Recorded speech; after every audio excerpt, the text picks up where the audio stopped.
This year, as we near the holiday of Purim, we've had nearly 2 months of Adar, the months of joy leading into the holiday. Since this is a leap year in the Jewish calendar, this first month of Adar began in February, and now only in March do we actually get the holiday itself.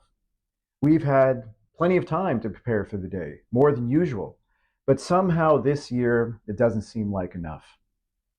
Since October 7th, for so many in the Jewish community, we have felt a very real sadness about our lives as Jews.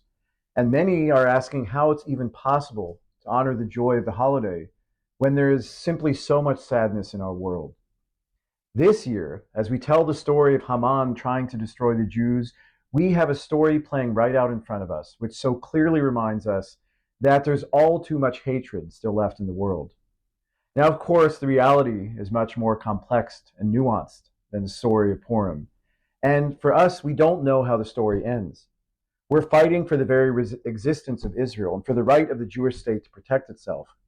But also, we're being forced to re-examine our Jewish identities, our values, and the organizations that we support.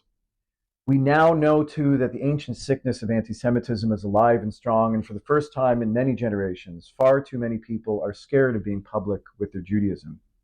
You would think it would be a hard time to think about costumes and cookies. But this is what Purim is for. While this year's Purim may be in the midst of some tough times, we need to remember that this is why we have the holiday in the first place. The rabbi of the Warsaw Ghetto, Kalonymus Kalmus Shapiro, taught that the very essence of Purim causes joy, no matter whether we're ready for it or not. Now, our tradition holds on to the idea that there never really is entirely a full cup of joy, in the same way that sadness is usually not all sad. As I've said many times before, we Jews dance at a simcha, we dance in the minor key, and we all know that even at a shiva there's often laughter. And of course, at a wedding, at a time of incredible joy and celebration, we break a glass to remember the losses in our history and the brokenness in our world. I'm reminded of the stories of Holocaust survivors who only a few weeks after being liberated from the concentration camps gathered together in displaced person camps to celebrate Purim.